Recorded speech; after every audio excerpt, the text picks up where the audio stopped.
En Caminito Supermercados vas a encontrar la variedad de todo lo que buscas al mejor precio. Y atención, porque esta temporada tenemos las mejores promos. Caminito Supermercados tiene todo lo que necesitas. Más variedad, más servicios y los precios más bajos. Venga contento y viene su carrito. Con Caminito, feliz de Caminito. Caminito, el caminito de la gente y además un supermercado bien argentino.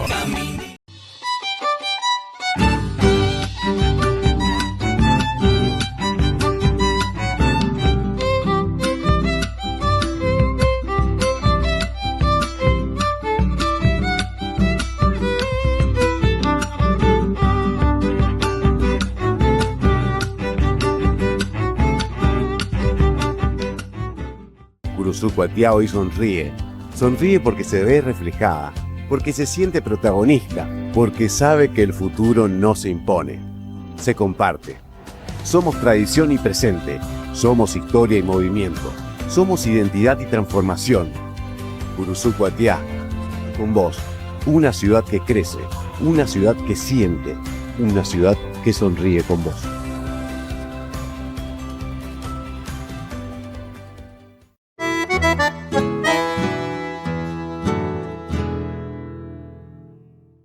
Estamos presentes con otra historia más en Historias de ADN.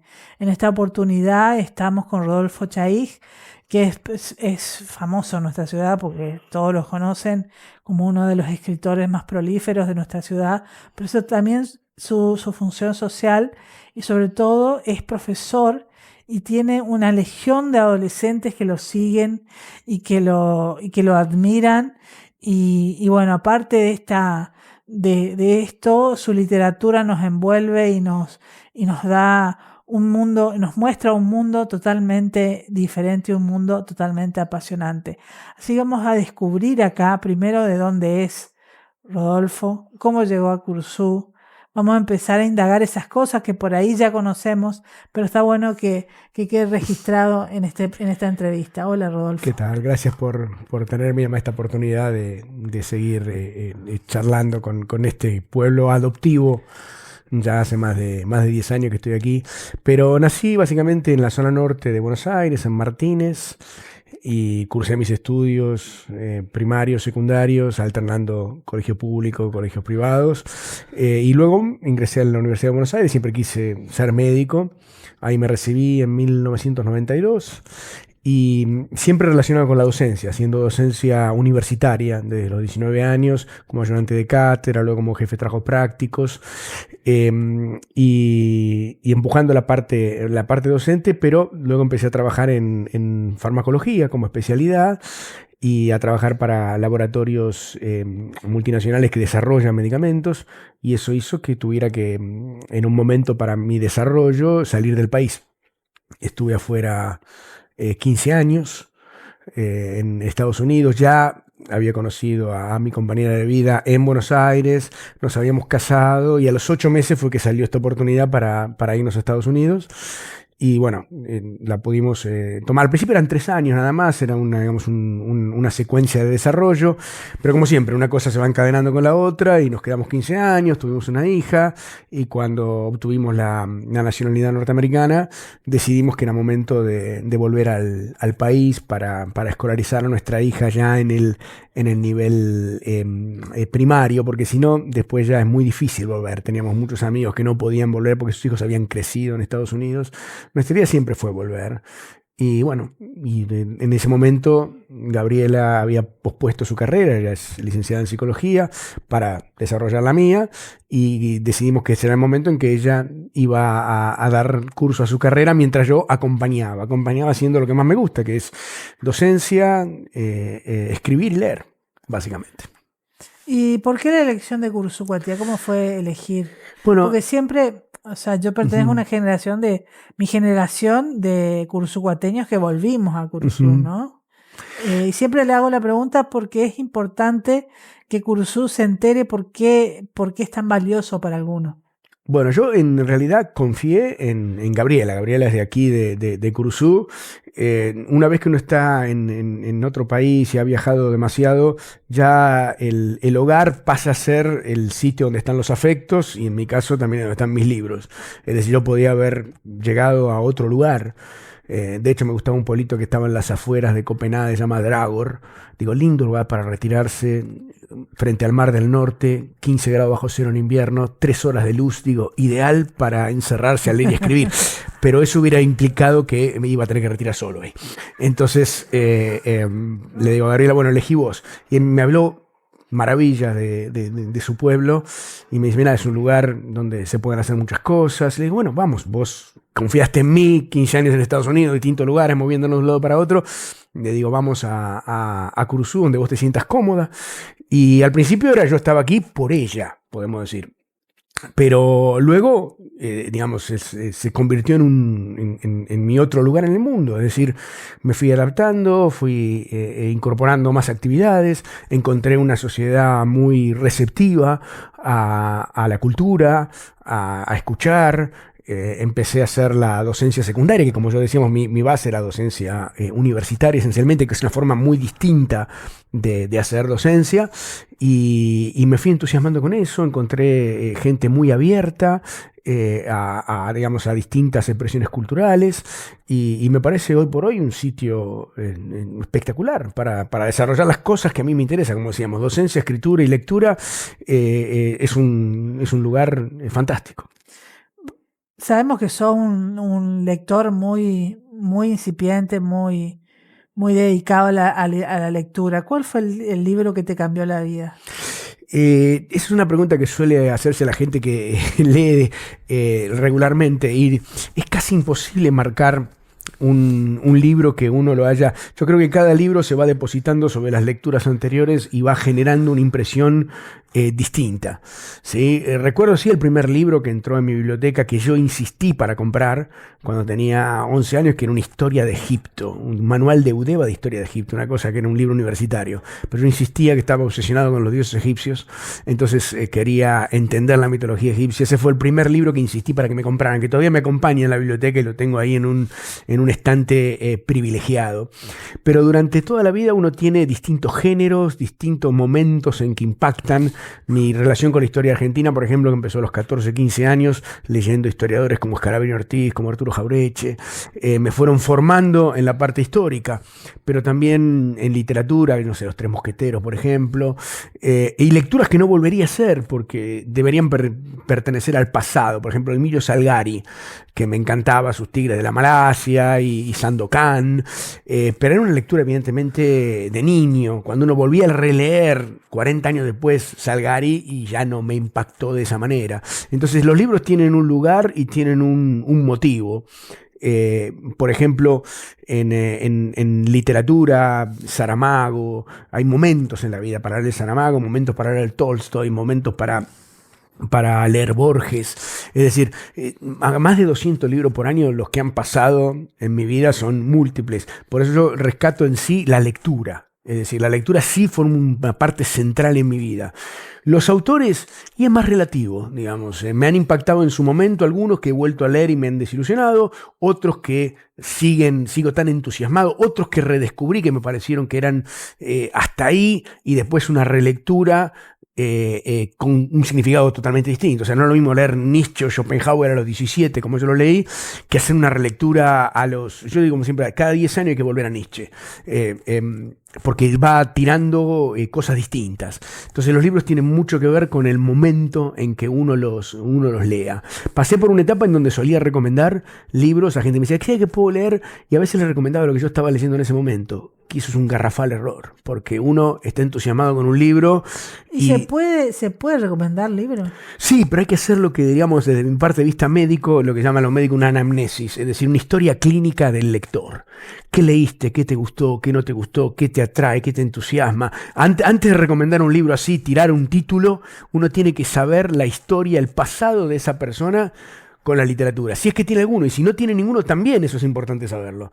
Entonces, me he vuelto un poco más específico a la hora de recomendar libros, pero generalmente termino hablando 20 minutos, media hora con una persona para saber lo que leyó, lo que no leyó, lo que le gustó, lo que le impactó, y a partir de ahí digo, bueno, mira, si estás por este lado, quizás te convenga complementar o buscarle la contra, estás muy fanatizado con esto, me parece que es hora de leer lo otro, pero tiene que ser una recomendación muy consciente y muy personalizada. No se puede recomendar. No hay un libro bueno para todo el mundo. Hay un libro que está esperando a que la gente lo descubra y uno la única forma que tiene, si es que ya lo ha leído, es entender a esa persona primero. Como digo, una historia clínica literaria hay que hacer primero y luego ahí colocar la recomendación que a uno le parece que puede gustar. Rodolfo, ¿vos creés que el libro digital va a funcionar? ¿Funcionó? Yo convivo con los dos. Leo más de 200 libros por año y más o menos 80 o 90 son en mi tableta. Pero hay momentos yo soy un fanático de libro en papel. En casa hay 6.500, 6.600 casi libros de papel en la biblioteca debidamente catalogados y a veces se me pierden porque tengo una teoría que los libros tienen vida propia. Cuando vos los buscás, saltan de estante y se van a otro lado y no los podés encontrar. 3-4 meses después los sacás. Pero lo que voy es, la lectura electrónica tiene un lugar, ocupa un lugar. Por ejemplo, en mi caso muy particular, ocupa el momento en que yo tengo 5 minutos para leer, ando con la tableta encima pero tengo libros especiales que puedo leer 5 minutos y 7 minutos y parar. Nunca literatura, sino más bien algún ensayo de filosofía, algún libro histórico. Cumple un rol en la noche, por ejemplo. Si yo tuviera que tener prendida, yo leo más o menos media hora, 40 minutos antes de dormir, al margen de los momentos que leo normalmente. Y si estuviera tirado en la cama con el velador prendido, me echan de la casa, vamos a ser sinceros. Entonces la tableta colocada en modo nocturno, apenas se iluminan las letras, el resto negro, es ideal para no molestar a la gente. Entonces tiene un sitio para conseguir libros nuevos, por ejemplo. Es espectacular. Hoy por hoy un libro está 40.000, 50.000 pesos. Una locura. A veces uno dice, bueno, para un autor que no conozco gastar eso en la tableta TIC, uno lo baja inmediatamente sin costo, por supuesto. Y entonces tiene el rol para autores nuevos que uno no conoce. A lo mejor uno le gustó el autor y el siguiente libro se lo compra en papel porque quiere tenerlo. Para determinados momentos en donde uno siempre anda calzado con una cantidad de libros subidos a la tableta que me permite cambiar referencias cruzadas entre libros. Para eso lo utilizo. ¿Cómo es leer tantos libros y no influenciar esa lectura en tu propia creación literaria? Es que toda buena escritura es reescritura. Es decir, Borges solía decir, no me suelo preciar por lo que he escrito, que otros se vanaglorien de lo que escriben, yo me vanaglorio de lo que he leído. Borges era un gran reescritor. Tomaba cosas de la Enciclopedia Británica, tomaba ideas. Es que las mejores metáforas ya fueron hechas, ya fueron dichas. Se trata de darles un toque, enriquecerlas y hacer dialogar a esos autores y hacer una fusión de alguna manera de esos distintos estilos literarios.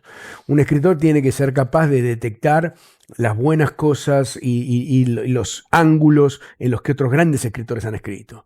Uno no puede pretender escribir como Borges, pero sí puede pretender haber leído a Borges y ver qué es lo que puede aportar Borges a la escritura propia. Uno va tomando de los distintos lugares, por eso pienso que enriquece muchísimo. Se nota mucho el escritor que ha leído al escritor que escribe sobre sus vivencias. Humberto Eco decía, en definitiva, si uno no lee va a vivir una sola vida, la suya. Uno no puede hablar nada más que lo que le pasó. Cuando uno lee puede vivir 1000 vidas distintas y entonces uno va enriqueciendo con componentes o con filosofías, y uno se da cuenta cuando ha leído bastante que los mismos escritores empiezan a reconocer la influencia de otros escritores en la escritura de Roberto Alt, en la escritura de Quiroga, en la escritura de Borges. Hay un montón de influencias de otros escritores, o sea, no han salido de la nada. Es muy difícil crear ad nihilo, o sea, partiendo de absoluto vacío. Viste que pensamos, bueno, la cultura es universal, ¿no? ¿Pero hay un tinte nacionalista en los escritores? ¿Se puede hablar de eso? Sí, depende. Hay escritores que son más internacionales. Por ejemplo, Borges es alguien que trabaja los relatos de una manera mucho menos porteña. Tiene una base, digamos, unos primeros libros, El fervor de Buenos Aires, El cuaderno San Martín, donde él digamos, escribía mucho sobre el barrio y en lenguaje más bien orillero. Luego va a renegar de esos libros y va a pasar a un estilo más internacional, podemos decir. Por eso Borges es el más entendible de los autores. Uno le da un cuento de Fontana Rosa o un cuento de Alejandro Dolina a alguien que, aunque una buena traducción, tiene mucho de la porteñidad, incluso yo no diría de la nacionalidad. No hay una forma de escribir argentino, hay una forma de escribir regional, si quieren, o de ciudades. ¿Sí? Hay una forma muy porteña. La literatura de Roberto Alt es muy porteña. Es muy de las calles de Buenos Aires, es muy de los suburbios porteños. Yo no sé cómo se interpreta eso desde afuera. Pero también hay escuelas norteamericanas que son muy locales. O sea, Paul Auster, como describe Nueva York, hay que haber estado ahí para entender qué tipo describe la sociedad neoyorquina y lo que significa ser judío en Nueva York de una manera muy particular. O sea, cada literatura tiene un componente local y un componente más internacional. Hay autores, como digo, que borran su componente local y van más hacia una idea universal, y otros que hacen un arraigo mucho más fuerte. Una forma de escribir argentina yo diría que no hay. La gente del litoral tiene un tipo de literatura, es una literatura mesopotámica, podemos decir. Hay un estilo de literatura muy influenciado por la montaña, por la precordillera, por ejemplo. Hay una literatura muy influenciada por la ciudad en general, ¿sí? Eso se parece mucho. La literatura entre Nueva York y Buenos Aires se parece más que entre Buenos Aires y, qué sé yo, Salta. ¿Sí? Porque los escritores de grandes ciudades tienen algunas cosas, hay cierta despersonalización. Escribir sobre haber vivido en París, en Manhattan, en Buenos Aires, en Córdoba, en Rosario, generan un tipo de literatura urbana muy parecida. ¿Sí? A lo mejor el slang, digamos, la terminología que se utiliza es muy local, pero el sello de escritura urbana versus escritura campera, uno podría hablar de eso. Pero Argentina como sí, digamos, no. Tampoco creo que exista una esencia de la argentinidad. El porteño no tiene nada que ver con el salteño, no tiene nada que ver con el... Decime, en planos culturales, en la cuestión cultural de nuestra ciudad, ¿qué ves que nos está haciendo falta? Curuzú yo la veo como una ciudad abierta, pero hay veces que hay que empujar un poco. ¿Sí? La gente a veces se queda en la casa demasiado. ¿Sí? Uno hace un evento, organiza algo, o está pasando algo en la ciudad y es como que la gente tarda en engancharse. Hay ciudades más grandes donde la pregunta es, ¿qué hay? ¿Qué sucede hoy en Buenos Aires? ¿Sí? Esa ansiedad por saber ¿qué hay? ¿Qué hacemos? Hoy es viernes a la noche, ¿quién está en tal bar? ¿Quién toca en tal lado? ¿Qué hay en el Teatro San Martín? Hay una cantidad de opciones muy grandes, pero a veces en Curuzú, en vez de el fin de semana es como, bueno, me meto en casa, tranquilo, y a veces soy un poco así, porque es de haber crecido en ciudades grandes, digamos, el exceso de oferta me ha saturado un poco, entonces soy más bien de quedarme, pero en Curuzú a veces lo que falta es la cosa, es viernes hoy, ¿qué pasa en Curuzú los viernes? ¿Qué hay en el cine? ¿Qué hay en el teatro? Si es que hay en el teatro, ¿quién toca en qué lugar? ¿Qué lugares, qué barcitos hay donde se puede...? Eso es como que falta un poco, pero quizás la oferta está, pero está ese doble freno. Los que quieren hacer la oferta dicen, no, haces algo y no viene nadie. Y el otro que está sentado al otro lado dice, pero acá nunca pasa nada en Curuzú, no tenemos nada para hacer. Yo creo que el camino está en el medio, hacer un poco más de cosas y la gente preguntarse un poco más, che, ¿qué hacemos el fin de semana culturalmente? ¿Qué oferta cultural tenemos hoy? ¿Hay algo en la Siaca? ¿Hay algo en la Cuatiá? ¿Hay algo en el teatro? Eso a veces falta un poco. ¿Cómo es tu rutina para escribir? ¿Te necesitas algo especial para sentarte a escribir? No. En general, las ideas van madurando en la cabeza y en determinado momento hay una necesidad de sacarlas, de escribirlas. Y en ¿Haces general, catarsis o es otra clase de conexión que tenés con la escritura? no, son ideas que me van seduciendo. Ideas, digo, che, ¿qué pasaría si tal situación se da con tal personaje? Creo que es hora de ponerlos a rodar. Muchas veces no sé lo que voy a escribir hasta que empiezo a escribirlo. ¿Sí? Tengo una escena, tengo una serie de personajes. A mí me gustan más los cuentos o microrelatos. La novela me cuesta un poco más armar la estructura más grande. Por eso tengo una sola novela y tengo de libros de microrelatos 3 publicados y tengo más de 3.000 microrelatos sin publicar, más de 300 cuentos sin publicar. O sea, no me falta en este momento material para publicar, sino las ganas de poner todo eso junto y ir a hablar con el editor, que es la parte que más no me cuesta tanto escribir como publicar, por el tema de la corrección y el tema de pensar qué cuento puede ir con tal otro. Pero en general, a la hora de escribir propiamente dicho, es imaginar una situación y qué pasaría si esos personajes están en esa situación. Yo defino 2 o 3 parámetros y digo, bueno, a ver cómo se comporta un hombre solo que llega a su casa y ve que no reconoce a su mujer, por ejemplo, ¿no? Argumento. ¿Ah? Viene y dice, hola querido, ¿cómo estás? Y el tipo dice, esta no es mi mujer. Ahí tenés una historia. Arranca una historia. Si vos venís a abrir la puerta de casa, te saluda. Vos decís, ¿quién es usted? ¿Cómo soy tu mujer? ¿Cómo vas a reconocer? Eso, y no sé cómo va a surgir. No sé cómo va a salir, si va a ir para el lado de un Alzheimer, si va a ir para el lado de una literatura fantástica, si va a ir para un mundo paralelo. Esto te lo estoy inventando ahora. Por ejemplo, posiblemente a lo mejor salgo de acá y empiezo a escribir historia. Pero lo que vea es, digamos, lo pongo a jugar, imagino la situación y digo, ¿para dónde vamos? Y a lo mejor termino con otra cosa. Qué bueno eso, ¿no? Jugar. Me quedé con esa palabra. Jugar. Rodolfo, ¿qué te dio la docencia? Porque tenés un club de fans de adolescentes que te siguen a todos lados, que eso es impresionante, ¿eh? No, yo creo que la docencia, primero yo entro a la docencia por el tema intelectual, como una necesidad. Un gran profesor mío de clínica médica me dijo una vez, dice, usted nunca sabe si sabe un tema hasta que da una clase sobre el tema. Usted cree que puede saber diabetes, usted cree que entiende farmacología, hasta que yo le digo, prepare una clase y désela a alguien que no entiende el tema. ¿Ah? Ahí se ve realmente si usted domina o no domina el tema. Dice, nunca crea que sabe de un tema hasta que no lo expone para otros. Y eso siempre fue un desafío para mí. Entonces digo, bueno, ¿cómo puede ser que yo no voy a saber diabetes hasta que no dé una clase de diabetes? Vamos a dar una clase de diabetes, vamos a ponernos ahí. Entonces siempre fue un desafío desde el punto de vista intelectual, preparar la clase.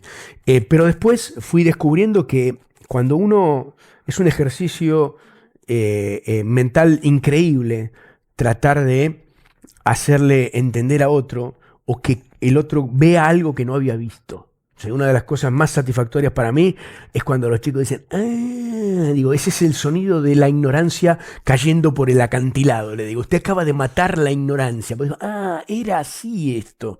Es una de las cosas más satisfactorias.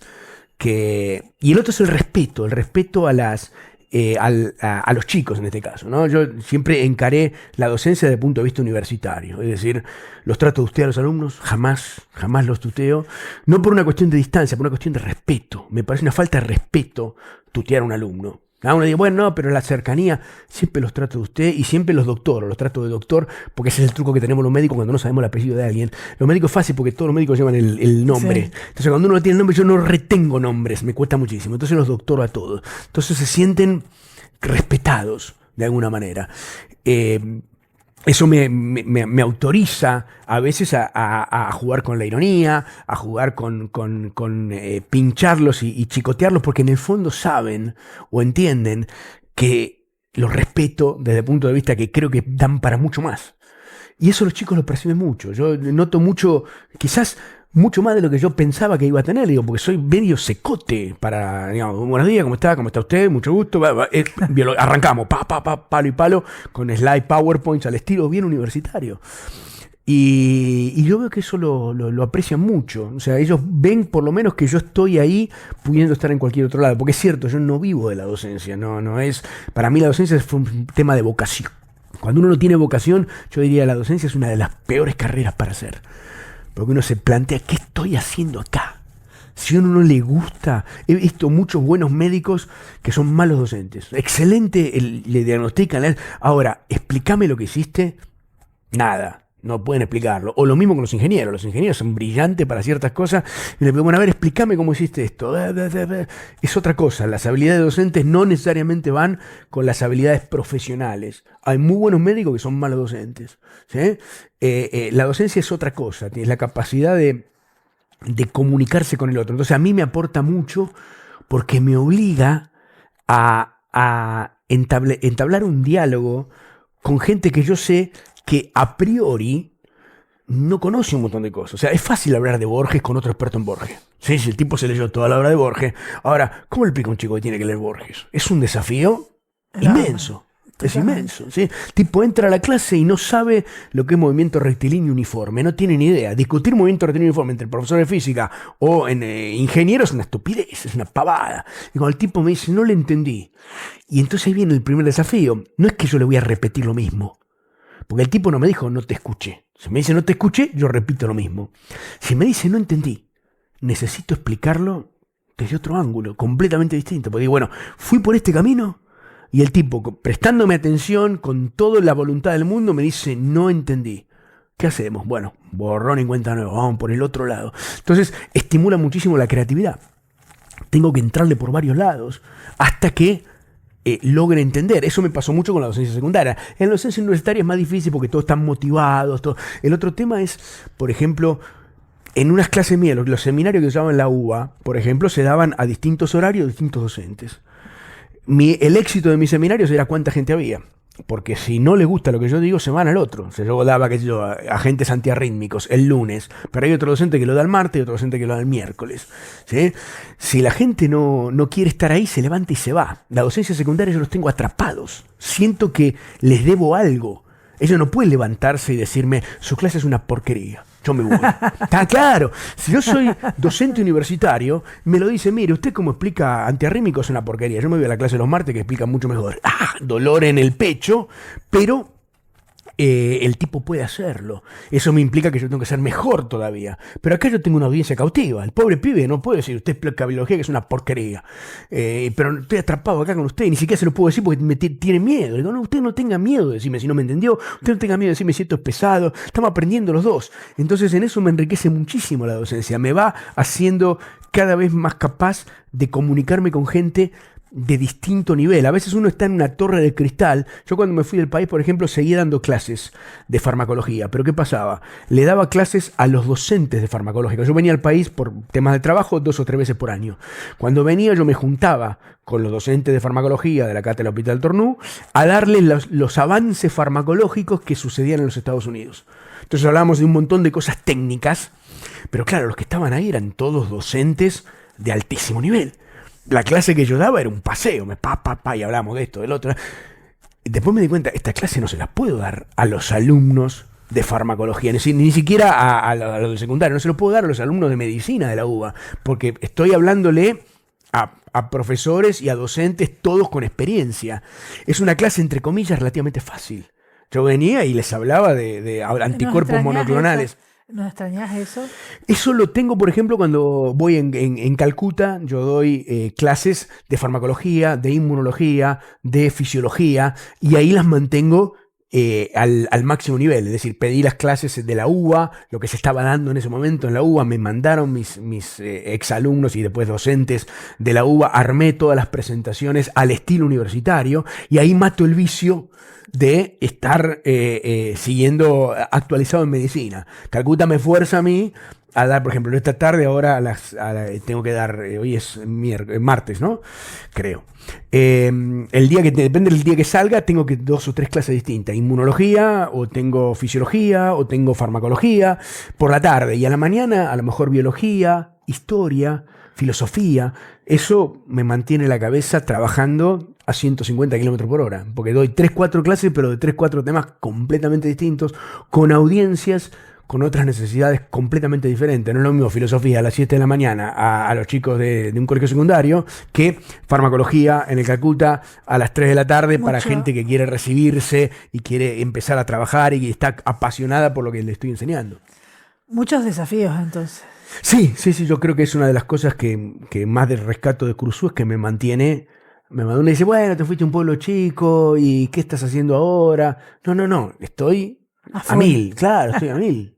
Rodolfo, el tiempo es tirano, como dicen todo el mundo. Te agradezco que hayas aceptado nuestra invitación y bueno, muchas gracias. Gracias a vos por tener estos espacios abiertos, que es otra de las cosas que hace de Curuzú el lugar donde quiera estar.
¿Buscás un lugar tranquilo para descansar? En el corazón de Corrientes, sobre la ruta 119 y a las afueras de la ciudad de Curzú-Coatiá, te espera un lugar pensado para vos. Habitaciones amplias, cómodas, con desayuno incluido y el confort que necesitas para seguir. Realiza tu reserva con tiempo. Te esperamos.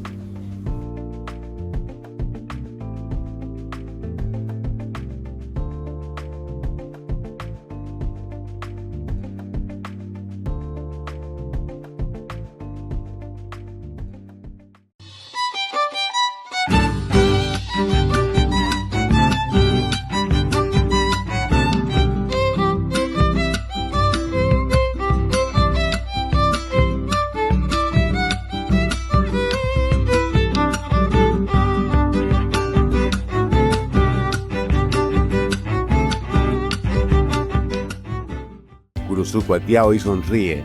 Sonríe porque se ve reflejada, porque se siente protagonista, porque sabe que el futuro no se impone, se comparte. Somos tradición y presente, somos historia y movimiento, somos identidad y transformación. Curuzú-Coatiá, con vos, una ciudad que crece, una ciudad que siente, una ciudad que sonríe con vos.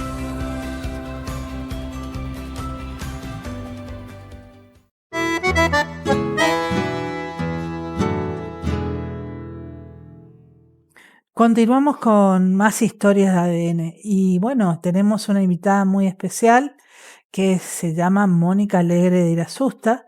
Ella es miembro de ASIAC, Asociación Cultural y Artística Curzú-Coatiense, Biblioteca Popular Rivadavia, llegó a ser su presidenta en algún periodo y bueno, ahora es miembro participativa ¿sos vicepresidente? Sí, no, ahora soy directora de Pinacoteca y de museo. De museo, pero a su vez Mónica es referente en nuestra ciudad del idioma francés, de francés. Si queremos saber algo en francés o queremos estudiar francés, hablamos con Mónica. Los espero. Bueno, bienvenida a nuestro programa. Yo quería charlar con vos primero. Vamos a charlar cómo llegó el idioma a a tu vida. Bueno, primero, hola Virginia, gracias por la invitación.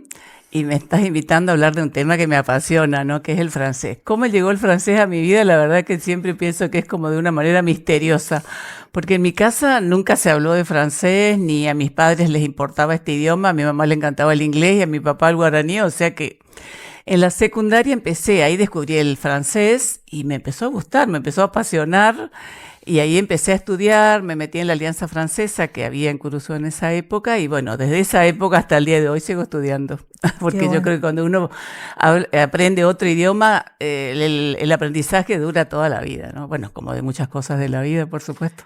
¿Y qué te dio el francés? El francés me permitió muchas cosas, conocer gente muy interesante, me permitió conocer Francia, yo fui becada, la verdad que la parte cultural que siempre me apasionó y bueno, desde ya que estoy en ASIAC hace muchos años, o sea, descubrí muchas cosas a través del francés, muchas cosas. Y me dio muchas satisfacciones trabajé en la Alianza Francesa, trabajé en colegios secundarios, trabajé en el Instituto Superior de Curuzú Catia, de ahí me jubilé. Y bueno, la verdad que recibí muchas satisfacciones a lo largo de todo este tiempo y al principio costaba porque los alumnos preguntaban ¿para qué francés? Yo creo que hoy en día nadie se cuestiona ¿para qué otro idioma aparte del inglés?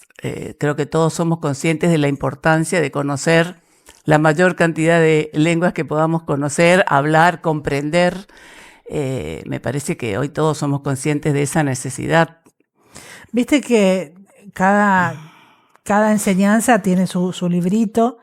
Cada aprendizaje, mejor dicho, tiene su librito, tiene su forma de vincular a las personas con esa sabiduría, ¿no? Yo estaba pensando que alguna vez yo estudié latín, no sé, no aprendí mucho, muy pocas cosas, lamentablemente. Pero me enseñó que hay una estructura que uno tiene que saber de su propio idioma para poder aprender. Claro, totalmente. Bueno, cuando mencionas el latín, el castellano es una lengua derivada del latín, ¿no? Y ahí surgió hace unos años en Francia, en Europa, una manera nueva de abordar los idiomas, que es la intercomprensión de lenguas. Y yo trabajé varios años en el tema, hice cursos y trabajé varios años en la intercomprensión de lenguas latinas. Entonces nosotros tenemos esa ventaja de hablar una lengua latina, entonces el poder abordar cualquiera de las otras latinas nos resulta muy sencillo.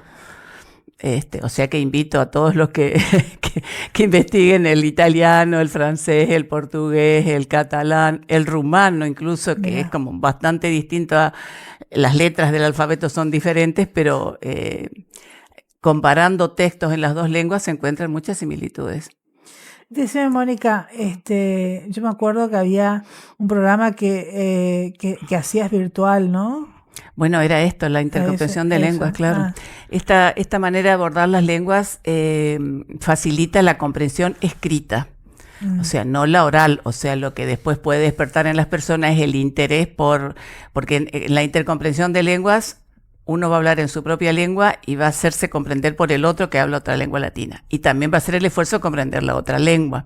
Mira. Ese es el abordaje Pero es muy interesante, se han hecho sesiones muy interesantes, nos hemos puesto en contacto con gente de diferentes partes del mundo, hasta por ejemplo de la isla Mauricio, que en algún momento ellos quisieron comunicarse en el dialecto de ellos y era bastante complejo. Y después me di cuenta de que la fonética del francés era la grafía del mauricien, del dialecto mauricien.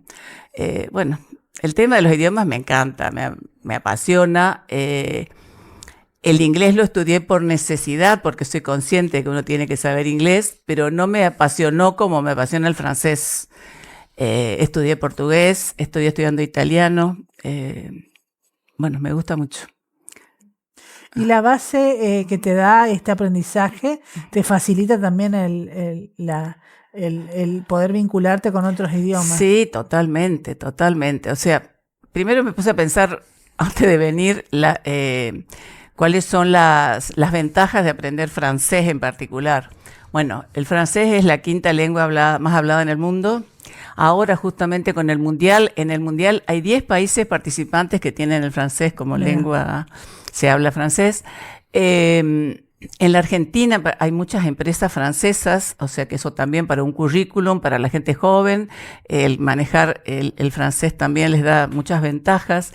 La parte cultural, bueno, es una riqueza enorme, la literatura, el arte, la historia, o sea, y cuando uno tiene la suerte de conocer que hoy en día es bastante sencillo, a pesar de que es costoso, pero bueno, hay muchas posibilidades de viajes, uno puede mirar con tener otra mirada con respecto a, porque cuando uno aprende un idioma, esto es muy importante, cualquiera sea, aprende la cultura, aprende la manera de ser de otras personas, y eso está muy bueno. Por eso cuando mis alumnos me preguntaban por qué francés en el secundario, que en ese momento estoy hablando de los años 95, 99, era el inglés fundamental y no había mucho margen para otras lenguas. No tenían esa conciencia de que conocían otra manera de pensar. Viste que Curuzú fue una ciudad que siempre fue una ciudad que salió para afuera, ¿no? Sí. Que miró al mundo. Sí, sí. Pero sigue siendo así una ciudad que, bueno, me acuerdo que Mateo Obregón decía que nosotros no éramos correntinos, sino éramos porteños porque teníamos más cerca a Buenos Aires y bueno, esa era en la época de René Bordeles. Sí, sí. Me cargaba mucho con eso, ¿no? Y en parte lo pienso y tiene razón, ¿no? Nosotros siempre miramos hacia afuera y aprendemos y tuvimos varias generaciones de curuzucuateños que trajeron el mundo a Curuzú. Sí, sí, sí. Y el idioma también, como dijiste vos, es también traer cultura, también traer y mostrar eso. Pero en la década de los 90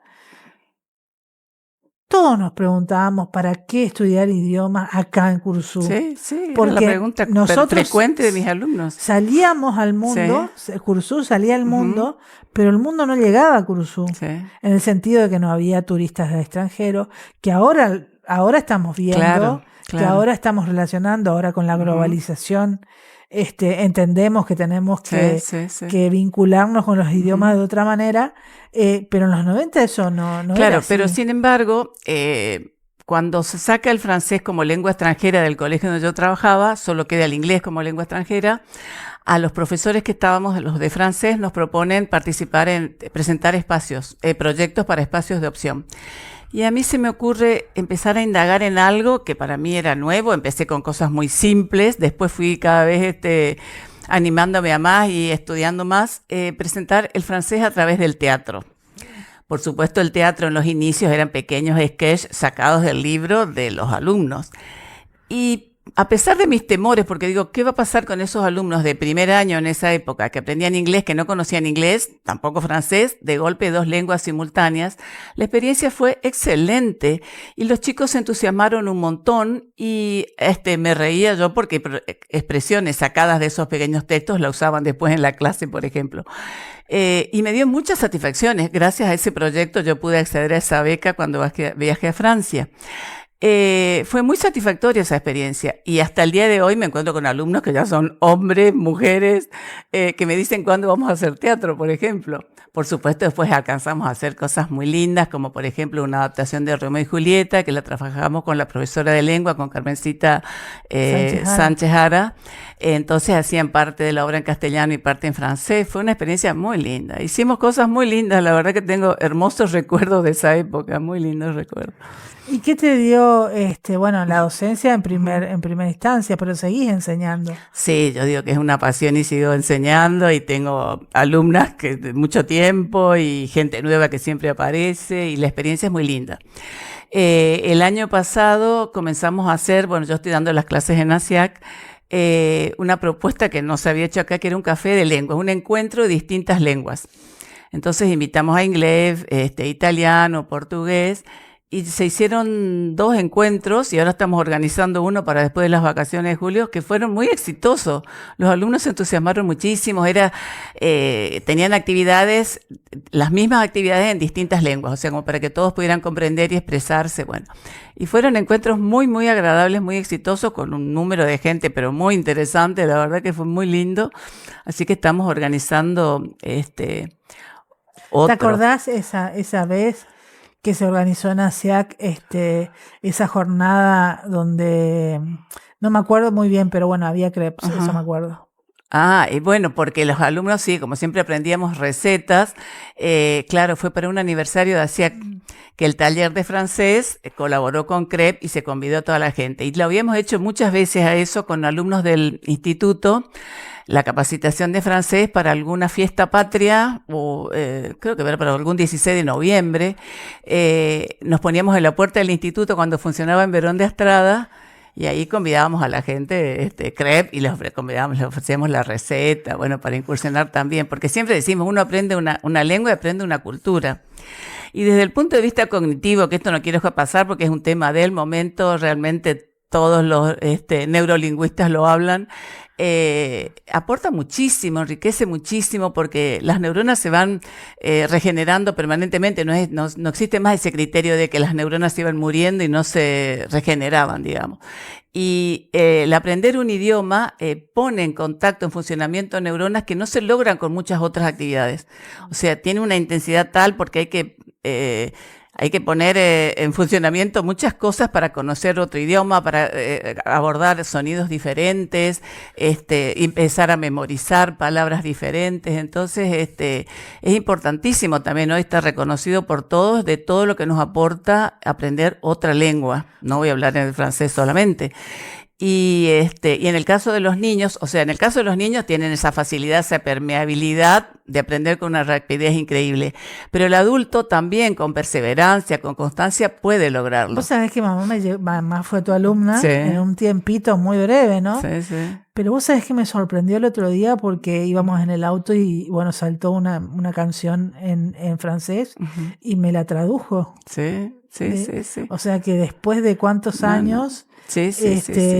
puede, de tus clases ella pudo adquirir eso y es maravilloso. Tal cual. No, aparte, yo quedé fascinada con mi vieja.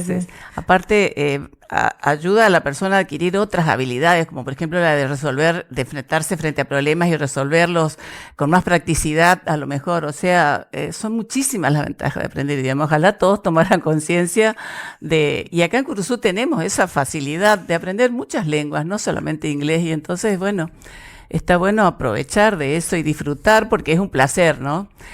Cuando yo pregunto a mis alumnos por qué quisieron estudiar francés, bueno, está el que porque quiere viajar, porque quiere conocer otra gente, porque quiere mirar películas o leer en la lengua original, que esa es otra cosa muy importante también, porque dicen que el traductor nunca alcanza a interpretar literalmente o textualmente lo que el escritor quiere transmitir, ¿no? Entonces está bueno poder leer en la lengua original. Vos sabés que me gustaría preguntarte, cambiando un poquito de tema. Pero de discúlpame que te corto antes de bueno, terminar, te ¿cómo? quiero dar esta idea, que cuando los alumnos tiraban todas las posibilidades, había una opción, porque yo le daba las opciones, había una que decía pour le plaisir, o sea, por placer. Y le digo, cuando a mí me responden eso, me parece la mejor respuesta, porque digo, el alumno que estudia con placer es el que más aprende, al que le gusta eso que está haciendo y aprendiendo y descubriendo, ¿no? Bueno, a mí me gustaría cambiarte de tema Uh-huh. y me gustaría que empecemos a hablar. ¿Cómo fue ser presidente de ASIAC? Bueno, fue... ¿Qué decisión tomaste para incorporarte a la comisión? ¿Cómo fue tu acercamiento? Bueno, la a mí institución? ASIAC fue una institución que siempre me había gustado, participaba de sus actividades, etcétera. Pero en el 2003, por este cambio de planes en el colegio secundario, yo pierdo muchas horas en el colegio Manuel Belgrano y a las pocas que me quedaron terminé renunciando. Y quedé con las horas del Instituto Superior de Curuzú Cuatiá. Entonces ahí dije, bueno, este es el momento para entrar en esa comisión que siempre me parecía que hacían un trabajo lindísimo. A mí me gusta mucho todo relacionado con el arte, la educación, etcétera. Ahí en el 2003 entré a esa comisión. Y bueno, me encantó, me gustó mucho, trabajamos mucho tiempo, trabajé mucho en la parte de arte, con Elsa Saloj, en las bienales, y no me acuerdo exactamente en qué año fue, pero fue en el 2000. Bueno, fui presidente varios años de Teresita Candia y de Maggie García Rivera. Y me ofrecían y yo, bueno, no, por razones personales, yo estaba un poco complicada, hasta que finalmente un día dije, bueno, no, lo voy a hacer. y con muchos temores, pero lo hice. Bueno, la primera fue Maggie, y me ayudó un montón, y después fue Norma. Y la verdad que me brinda muchas satisfacciones y me sigue brindando. A ver, me parece una institución que hace muchísimo por la cultura, por la educación, que a veces no sé si es suficientemente, no voy a decir valorada, pero reconocida, porque hay muchas veces que uno se encuentra con gente de Curuzú que dice que no entró nunca, cuando es una casa de puertas totalmente abiertas para todo el mundo. O sea que vuelvo a reiterar esa invitación. Siempre fue una preocupación en mi presidencia, sobre todo, de ofrecer la mayor cantidad de actividades culturales posibles para poder llegar a todos los gustos, porque no a todo el mundo le gusta el concierto o no a todo el mundo le gusta la pintura. Entonces la idea era, bueno, poder convocar a todos o acercar a todos a través de las actividades que hacíamos y que hacemos. Y bueno, una deuda pendiente siempre, yo creo, para muchos, y fue el público más difícil de atraer, es el público adolescente. Bueno, a veces pienso que también nosotros tenemos nuestra parte de responsabilidad en no buscar las actividades que puedan interesarles a los adolescentes, pero bueno, siempre está la inquietud. Así que la convocatoria y la invitación para todos está, como también para hacer sugerencias. A ver, todas las sugerencias, todas las voces son escuchadas y recibidas, pero de la mejor manera. ¿Qué es la máxima, en el sentido, a ver cómo reformulo la pregunta, ¿cuál es el evento más importante que vos pensás que tiene ASEAC o que ha tenido ASEAC para la comunidad? Y para la comunidad, para mí fue la Bienal. En la parte de arte, a ver, porque después voy a hablar de la parte de biblioteca, ¿no? Que también hace una actividad intensa. Pero la Bienal porque fue brindarle un espacio a los artistas de Curuzú, que no tenían hasta ese momento un espacio, y surgieron artistas muy interesantes, obras muy interesantes. Ahora este año toca hacer Bienal, lo hacemos en el mes de octubre, y creo que fue un espacio para ellos, y que después eso que era solo para los artistas de Curuzú se extendió a la región. O sea que también eso, porque fue tener otra presencia, otra mirada, otra manera de interpretar el arte. En la Bienal anterior vimos que eso nos dio mucha satisfacción. Mucha gente joven del instituto, del profesorado de arte o de la capacitación de arte, con obras muy diferentes, novedosas, temáticas originales. O sea que eso fue muy importante. Y la parte de biblioteca también tiene una labor muy intensa, un movimiento cotidiano de mucha gente, y ahí sí hay mucha gente joven, porque se ha firmado ya el año pasado un convenio con el Colegio Carmelitas. Se firma un contrato, ellos pagan un monto determinado por mes y los alumnos tienen acceso libre a cualquier libro de nuestra. Bueno. O sea que eso es muy interesante, y una convocatoria también para otras instituciones que... ¿Y los libros tienen un muy buen caudal de libros? Sí, tenemos muchísimos libros y se van renovando permanentemente, porque nosotros recibimos todos los años un subsidio de CONAVIP para comprar los libros en la Feria del Libro. Ahora ya están todas las novedades de este año. Y ese, bueno, es un aporte interesante, o sea, se va renovando permanentemente. Y después las visitas de colegios, desde jardín hasta secundaria. Ahora estamos con una muestra de arte que se inauguró hace 2 semanas atrás, o 2 semanas. Todavía está, se la puede visitar de lunes a viernes, de 8 a 12 o de 15 a 19. Y después nuestra colección permanente, que también se va renovando porque no tenemos espacio para exhibir todas nuestras obras, entonces eso se va renovando. Bueno, recordemos también que ASEAC tuvo un premio Conex de platino, sí. que es el premio más importante que se le da, la distinción más importante que se le da a la cultura a nivel nacional, y eso es... Sí, tenemos un premio Conex y un premio Taragüí también tenemos, sí, que es de la provincia. Sí, y bueno, eso es fundamental. Sí, eso para nosotros es todo un orgullo, ¿no? Sí. Y siempre digo que desde que se fundó la casa, que se fundó en el 1943, o sea que vamos a cumplir ahora el 10 de diciembre 83 años, desde esa idea original de su fundador, que fue el doctor René Borderes, que la anécdota siempre que se cuenta es un grupo de amigos que estaban aburridos un día y dice, ¿qué hacemos? Y entonces, bueno, así nació ASIAC. Todas las comisiones que siguieron, cumplieron realmente una labor muy importante, porque en todos estos 83 años que vamos a cumplir fue de labor ininterrumpida, jamás se suspendió la actividad de la casa, y eso que hemos atravesado situaciones económicas pero muy críticas, de llegar a veces casi sin fondos, pero bueno, surgió una ayuda municipal o una ayuda provincial, y bueno, o también de particulares, de privados. Y gracias a eso y a la labor de las distintas comisiones que se fueron sucediendo, esta labor ha sido ininterrumpida, y creo que me parece como una tarea muy loable, porque a ver, todos los que estamos en la comisión, que eso también lo aclaramos, nadie está cobrando ningún sueldo por eso.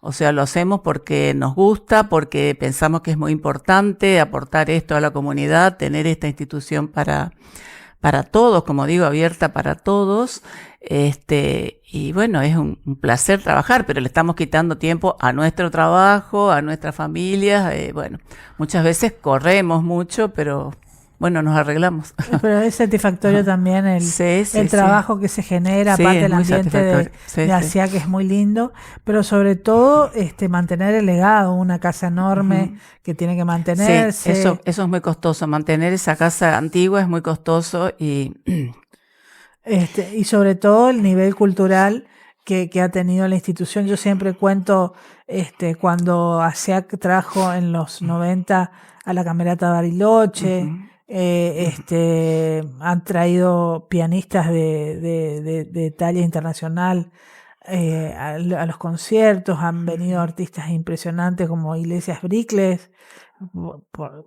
Mirta Coopersmith, que son artistas contemporáneos muy importantes a nivel internacional. Ellos estuvieron en el último Salón Nacional, porque tenemos 13 salones nacionales de 14. Pintura.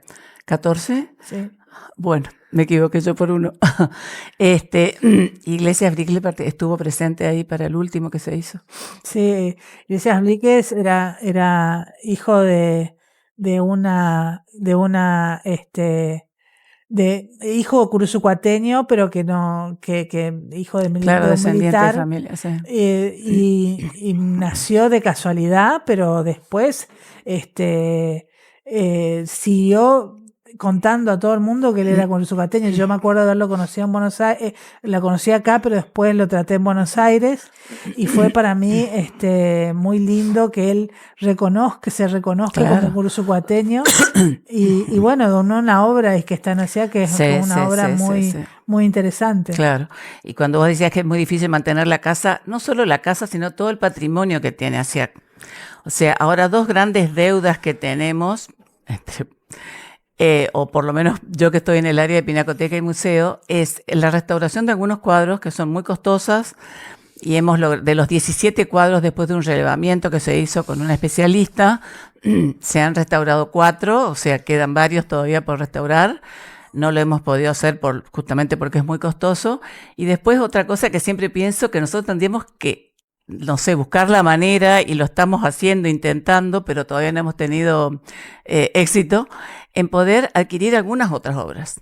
O sea, que nuestro museo no quede como una cosa así estática, y que la gente que vaya vea siempre lo mismo, que exista, que podamos adquirir alguna obra o recibir la donación de algún artista, bueno, no sé.